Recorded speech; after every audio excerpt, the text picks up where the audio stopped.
Hello મિત્રો, welcome back to my channel. તો આજની મારી ટિપ્સ એ છે કે હવે એકદમ ગરમી આવી ગઈ છે, તો હવે આપણે ગોરામાં ફ્રીજ જેવું ઠંડુ પાણી કેવી રીતે કરવું તે તમને આ વિડીયોમાં એ ટિપ્સ હું બતાવવાની છું।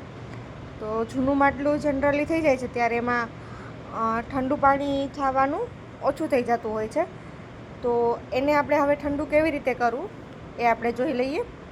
તો નવું માટલું હોય છે તેમાં તો એકદમ ઠંડુ પાણી થતું હોય છે, પણ જેમ જેમ માટલું જૂનું થતું જાય છે તેમ તેનું પાણી ઠંડુ થતું જાય છે।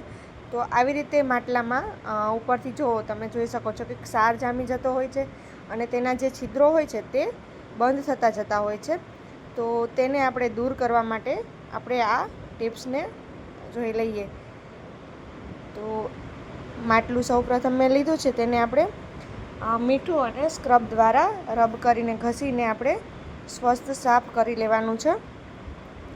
તો તેનાથી એ સાફ કરવાથી જે માટલામાં જે છિદ્રો હોય છે એ ખુલી જતા હોય છે અને તેમાં ઠંડુ પાણી થવાનું શરૂ થઈ જાય છે।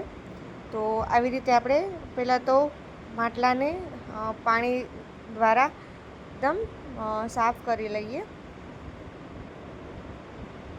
તો એ સાફ થઈ ગયું છે આવી રીતે। ત્યારબાદ આપણે જે સ્ક્રબ લીધું છે, સ્ક્રબર અને મીઠું, તેનાથી આપણે એકદમ રબ કરી લઈશું સરસથી, જેથી તેના બધા છિદ્રો ખુલી જાય અને માટલામાં પણ ફ્રીજ જેવું જ ઠંડુ પાણી થઈ જાય છે। જનરલી એવું થતું હોય છે કે ગરમી આવી ગઈ હોય તો વારંવાર ફ્રીજની બોટલ ભરવી મૂકવી એ ઝંઝટ પણ વધી જતી હોય છે। તો આ ટિપ્સ અજમાવવાથી તે એક કામ પણ ઓછું થઈ જતું હોય છે। તો આવી રીતે કરી શકાય છે અને બને ત્યાં સુધી તો માટલામાં તમે લિક્વિડ સાબુનો ઉપયોગ ઓછો કરો એ સારું રહેશે। તો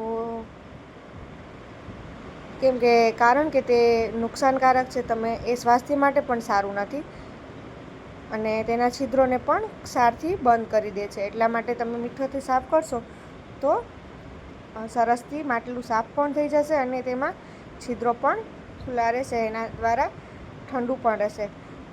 બીજી વસ્તુ એ છે કે તમે માટલામાં આવી રીતે સાફ કરી શકો, પછી કોઈ ભીનું કપડું લઈ અને તેને પણ તમે માટલામાં વીંટાળી રાખો તો પણ તે ઠંડુ રહે છે અને એકદમ ફ્રીજ જેવું જ ઠંડુ પાણી તેમાં થઈ જાય છે। તો એ પણ એક ટિપ્સ અજમાવવા જેવી છે। તો તમને મારી આ ટિપ્સ કેવી લાગી છે કમેન્ટમાં જણાવજો અને મારી ચેનલને ભૂલ્યા વગર સબસ્ક્રાઈબ કરી લાઇક એન્ડ શેર કરજો। અને જો તમારી પાસે આવી અવનવી ટિપ્સ હોય તો તે પણ મને તમે કમેન્ટમાં શેર કરજો, જેથી કરીને તમારું નામ સહિત એ હું મૂકીશ। તો મિત્રો, ચલો મળીએ નેક્સ્ટ વિડીયોમાં।